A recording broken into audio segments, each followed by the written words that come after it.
So for a warm-up, I asked you guys to perform a unit conversion between the value of 607,000 grams to micrograms. Now, this is a prefix. So sometimes unit conversions doesn't always mean you're converting between a brand new unit. Sometimes it means converting by scaling up or scaling down, increasing size and decreasing size.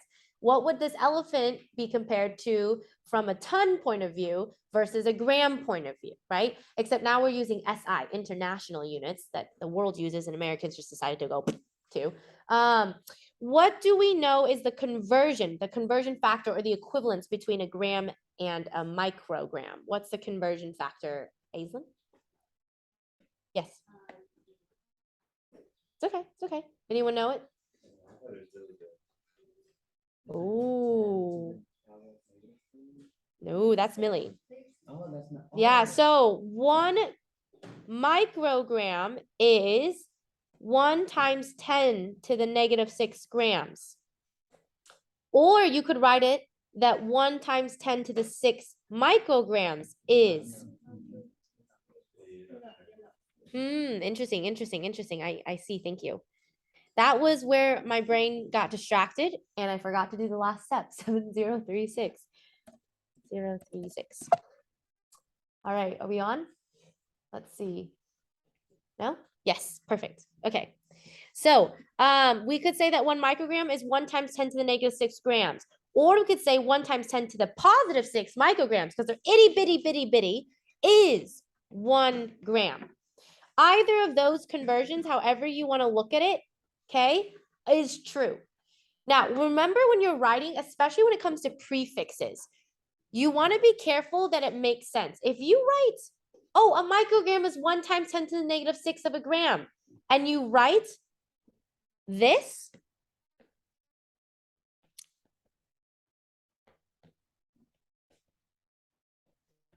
okay, verbally, that sounds right, but conceptually it's wrong because you know that the microgram is tinier than the gram. So why would a tiny amount of a tiny thing be equal to a larger thing, right? So there is a little bit of thinking and number logic that defies maybe what you're used to hearing, how we say it, okay? So just keep that in mind that that actually is not, even though it lines up to how you'd say it, it's not true, okay? So either one of these would have worked though. And could you get out proof of your workbook attempts or are you going to turn in proof later? Turn proof later? Okay. You could have done either. So what this would have looked like is for your solution, you should have done something of 607,000 grams times. I'm going to choose this conversion here. That's me personally. I'm going to do that conversion. So I'm going to move it on over. And I'm going to delete this for right now. And what I see is there's like an invisible 1 over this. So I set up my unit conversion so that my grams cancel and I'm left in my new units and I multiply across 607,000 times 1 divided by 1 times 10 to the negative 6. And what did we get? We should have gotten 0.607. Okay. Actually, that's a negative. It's even bigger. See, this is why you check. Makes sense. 607,000. Add 6 zeros. 1, 2, 3, 4, 5, 6. Micrograms is 607,000 grams. Because if you have a negative exponent on the bottom, it actually, and you're dividing by it, it'll make it a bigger number on top. So for those of you that are honors, sig fig wise, okay, let's just start with scientific notation. Let's write this in scientific notation. 6.07 times 10 to the, I believe 11th. Yes, micrograms. All right. 6.07 times 10 to the 11th micrograms would be how you write it in scientific notation. Keeping the same value, just changing the way that we say it. Okay. And then for honors, it already naturally ends up being in the same sig figs. Because honors, you would note that the given number was a 3 sig fig value. Those 3 zeros afterwards are trailing zeros. And for honors, your natural stopping point in scientific notation is representative of 3 sig figs. Yes. Is this more like a quiz a test, would you prefer that we answer in that like expanded form? Or Scientific. Okay. Because I don't want to read all that. Yeah. So with sig figs, if that was a decimal right at the end, That do you consider all of those sig figs? Yes. So for sig figs, if there's a decimal at the end of the number, then sig fig peoples, you would actually change this to be 6.07123 times 10 to the 11th to be the proper sig figs in scientific notation. If you're not honors, don't worry about this. If you're like, ooh, interesting, maybe I want to be honors, join us. Yes. There's a decimal. Yep. That decimal makes it exact because that decimal tells us that that is no longer a placeholder 0. That 0 originally is just a placeholder. It just gets us to be in the correct power of 10 for the numbers that matter. But once we add that decimal, honors people, it's like saying, no, I know that that was a 0 in that placeholder. It's not just getting me to where I need to be. It is that value at that digit place that was measured with confidence to be 0. Yep. Decimals change everything. Okay, so I'm going to erase this and kind of go on to the next one. So how about unit conversion with our little warm-up activity? Using a unit conversion with a squared. So we go 373 feet squared goes to what in inches? It's kind of a little roadmap. So we know that for every 12 inches, it's 1 foot. Okay, so what I'm going to say is 373. Start with what I know to be true. And then I put in my unit conversion. Okay, 12 inches per 1 foot. But wait a second, I need to end up in squared. I need to cancel out a squared. So I'm going to square all of this. So when I square all of this, it really becomes 144 inches squared all over 1 foot because 1 squared to itself is 1 squared. There we go. And that's going to give me a value where I cancel out my units because remember there's a little secret 1 over 1 underneath that number. And we get what value? 373 times 144. 53712. Let me move this over. Okay, 53712 inches squared. Now, honors people, what are the sig figs for the original number given? 3. The unit conversions are never contributing to sig figs, okay? Honors only, that matters to you. So what this number would really be for honors to the proper sig figs is 53700 inches squared. And you're like, that's actually a pretty big difference. Like if you're measuring a house and you lose 12 cubic inches, like that matters how you build the tiles, right? So this is why it's really important. Sig figs is really powerful in terms of the concept of precision. There's a lot to be said about the precision in your measurements and your calculation because you can get totally different numbers. If this was a 1 sig fig number, this number would become 5,000 or what, 50,000. That's a huge difference, right? So sig figs honors really, really matters. Big concept. Okay, so honors, you just had a little bit at the end, okay? Let me tell you quickly honors, let me read through it. A should have been 7050, 7050, no decimal at the end. B I can write this down too. I realize that might help you. A should have been 7, is that a point? Can I not see the point? Yeah. That's a point. 7.05. B should have been 8. Is that a point? Okay, 8.01. That's C. Did I write B twice? Yeah. Okay, the other B is gonna be 7040000 for 3 sig figs. Okay, and the D is the 0.000342, or it could be written as 3.42 times 10 to the negative 4th. Either would be true. Both have 3 sig figs. Yes. Where did the 4 go? Where did the 4 go? See what 4? 7.045. I rounded. So when I cut off, the original number was 7.045, but to be 3 sig figs, I had to stop here. So I rounded accordingly. Yes. Would it be incorrect to express it in scientific notation? The second one, 704. No, that would not be incorrect. You could write it as or 7.04 times 10 to the positive 6. All right, so honors, that is all you, boo. Really good job. If you are like, it's not really registering, that is what your practice is for, right? Incessant amount of practice will bring you great results, hopefully. So let's kind of move on now from numbers.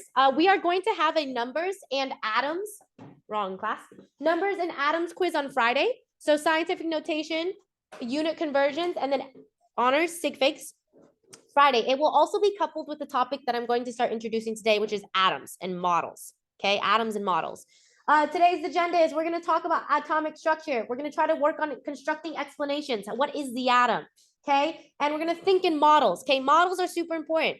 Models are used in architecture. Models are used in drawing. Models are used with scaling up, scaling down. Models, periodic table is a model technically. It's not just a table, it's actually a model. Models are used everywhere. Anything that you need to represent that you can't quite get your hands on in the moment, that's a model, right? Equations are models. They're numerical models, right? You don't actually touch an equation. You're like, oh, look, I can just interact with this equation. No, it's a model for some type of mathematical pattern or behavior that you're using, right? So just keep that in mind. Quiz is going to be coming up on what we just talked about numerically, and now on my new topic. So the atom and its structure, go ahead and open up your notes.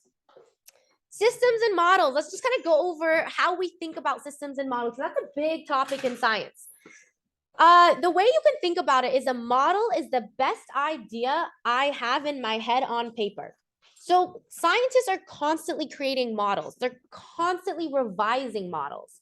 I am supposed to get pencil sharpeners soon.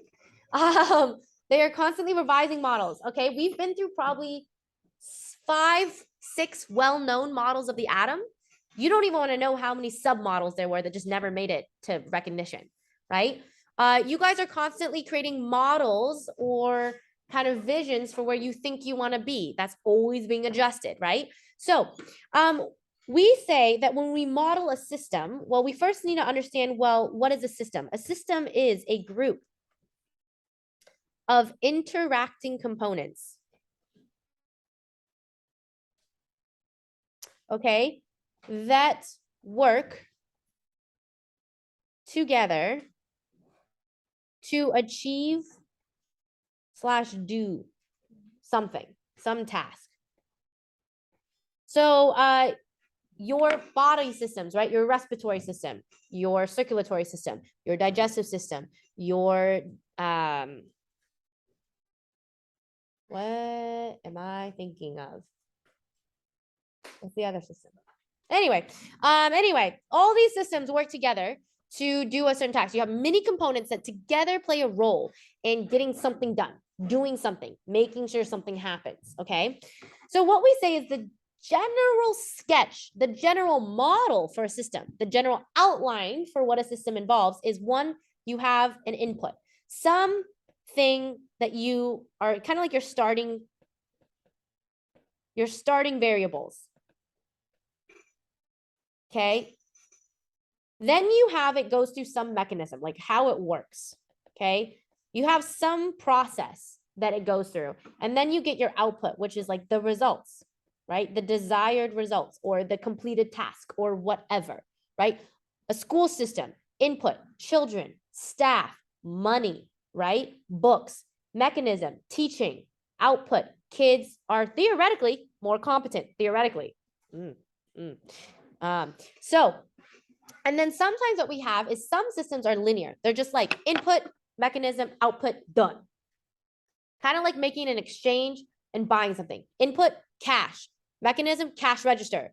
Output, you get product, done. There's nothing else left to it. You move on. At least I hope you don't go back, right? That's annoying. But then there's some mechanisms that are what we call create a feedback loop. Where, loop, not look. Okay, feedback loop, where your output stimulates and becomes your new input, and then it feeds on itself, feedback loop, or it spirals on itself. Feedback loops will become particularly important for Unit 8, which is like a while away. but not too far away. And so there are some systems that we look at that when we create a model have an building effect, okay? Here's the big idea for us chemists. We really care about this area. This is our task as chemists. Our goal is to figure out the mechanism because the input and output is usually visible. You can literally see, touch, or interact, control the input usually. You might even set up you might like be the ones making that decision. The output is usually measurable, predictable of some sort. It's the mechanism that's the real question. What does it really mean for a chemical reaction to occur? Like I put two things together, input. I get poof, new thing. But the question is how? How did that happen? Okay. And so that's our focus. So as chemists, we focus on the mechanism step. And particularly, we focus it at the particulate level, at the particle level, particular or particle level. Particle level. That's kind of our focus is how do we describe everything at the particle level, at the invisible, the microscopic, and we make it make sense with the macroscopic. And then, of course, I mentioned this earlier, but we're always going to be in constant revision. Okay, models are in constant revision. Models of systems.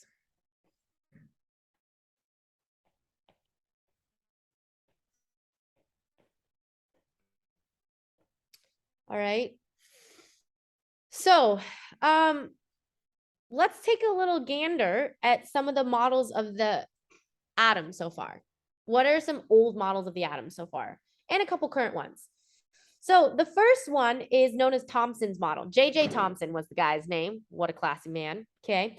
He developed what we call the plum pudding model of the atom. And the big discovery that his model contributed, that his model offered the scientific community and understanding about the atom, is the discovery of positive and negative charged subparticles.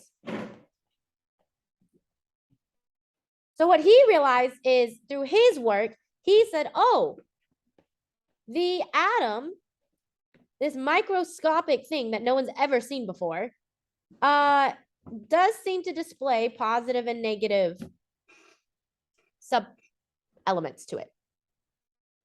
Okay. Pretty random, no order. Plum pudding back in the day was one, terrible tasting, and two, it was like the chocolate chip cookies of like raisin cookies. Okay. It was just like you threw a bunch of things in there and you look for it and you're like, yeah, that'll do. That'll feed the children tonight. Okay.